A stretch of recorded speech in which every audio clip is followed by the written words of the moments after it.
Hello and welcome to France 2022, The Campaign, our daily show covering the presidential election. And it's 17 days to go before round one. On the menu this Thursday, a controversy over a Corsican murder.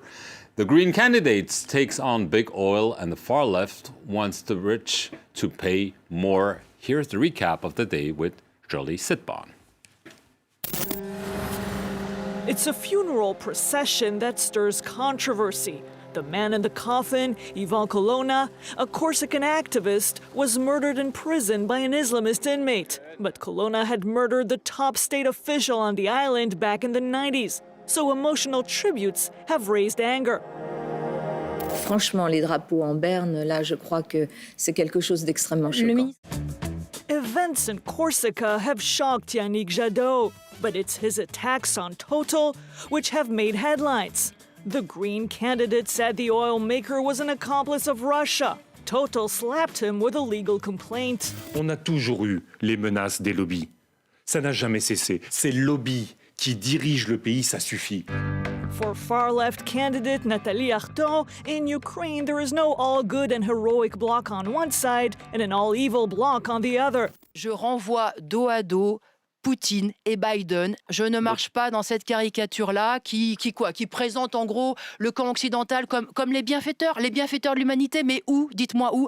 For many voters, the election is not about Ukraine or Corsica, but about food and heating, which many can't afford. Jean-Luc Mélenchon's plan is to redistribute wealth, taking 250 billion euros from the rich. Si vous voulez, on a un problème en France, les riches nous coûtent trop cher. Donc il faut qu'ils mettent la main à la poche. Ça leur arrive de créer des emplois aussi, les riches. Il faut partager. Écoutez, c'est une situation de crise totale. Donc quand c'est la crise totale, tout le monde se serre les coudes, voilà.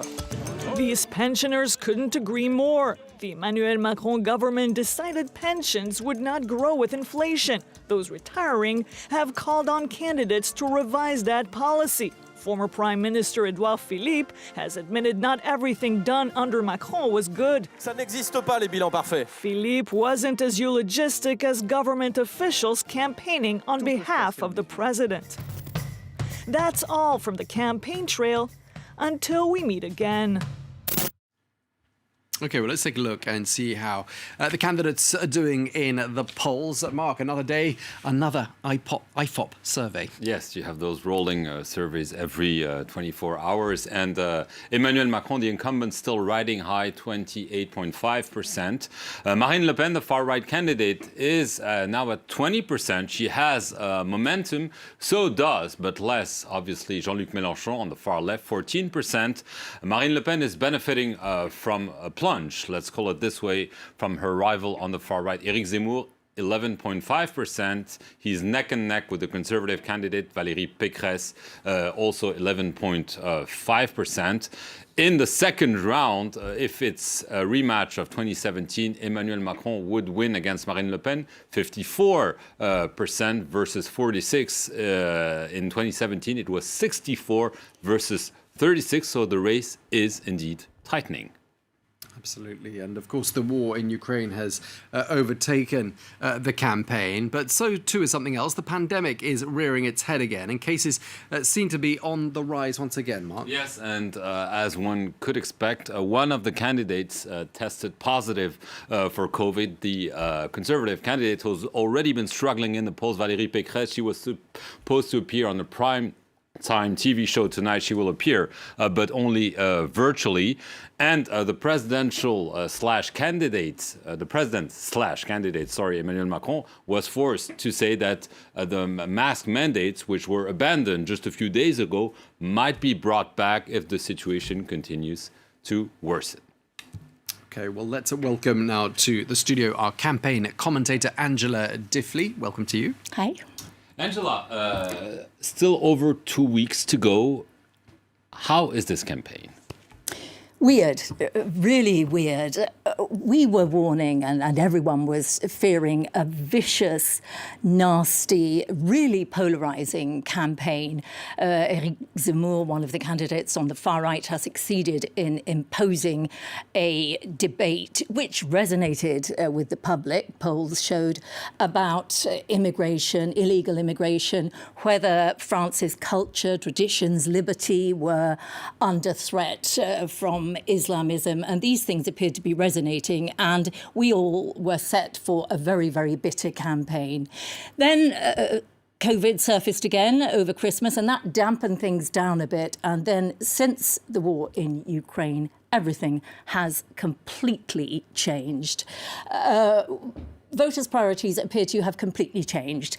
They now care about defence, they care about energy, and they care about the cost of living. And all of those issues are favouring Emmanuel Macron. He is seen as the candidate of stability at a time when people are very, very frightened, very worried. And so all of that is really helping him and making the debate much calmer. And of course, it's been completely eclipsed in the media by coverage of Ukraine. And do you think it matters, Angela, that there's just so little engagement in this campaign? It matters for a couple of reasons, really. The first, of course, is abstention. If people don't engage in a campaign, and if we fail to engage them in a campaign, then they tend not to vote. That, again, is less of a problem for someone like Emmanuel Macron, more of a problem for candidates at the far right and the far left. Both Marine Le Pen and Jean-Luc Mélenchon's supporters in the past have often not turned up at the ballot box. So it's a problem. It's always unhealthy for a democracy if there is a high abstention figure, and that is possible this year. The other reason, which is slightly unsettling, is have voters really changed their priorities, or is it a temporary thing? What's always very worrying is, democracy is a messy business. It's confrontational. Ideas get thrashed out, people get hurt, but issues are supposed to be argued out just before the ballot box.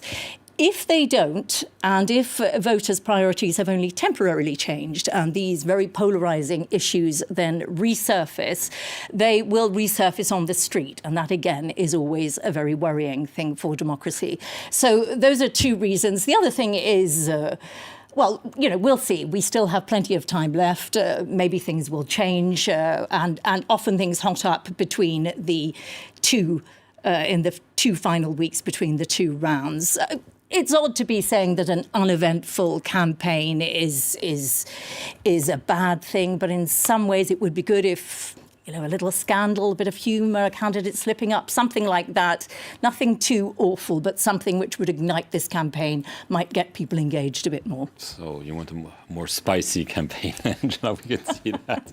Obviously it's been a strange campaign also for the president. This Thursday, Emmanuel Macron was not on the trail. He was attending no less than 3 international summits in Brussels, NATO, G7, EU, to talk, yes, about the war in Ukraine. And the issue of Europe's defense is now front and center, as Angela just mentioned, in the campaign. Let's go to the capital of Belgium and of Europe to see how this debate is unfolding. Let's watch this report from our correspondent, Dave Keating. Welcome to Brussels, the capital of the EU institutions. The issue of European defense is frequently discussed here these days. However, it's rare for such a Brussels issue to be discussed as part of the presidential campaign next door in France. However, since the war in Ukraine, recently each candidate has been rolling out their ideas for European defense. From the European army advocated by Green candidate Yannick Jadot to the far left and far right saying that France should quit NATO, we're going to take stock with our two guests, journalists in Brussels. The centrists with Macron, Jadot, Hidalgo, Pécresse, they want actually like following the French tradition for defense to be improved at the European level. And if you go to Mélenchon at the far left and Zemmour and Marine Le Pen at the far right, then of course like they kind of oppose the idea of European defense, opposing the idea of like joining forces. So Artyom, we know that in Latvia, belonging to NATO is very important. What would people in Latvia make of, for instance, Jean-Luc Mélenchon's desire for France to quit NATO?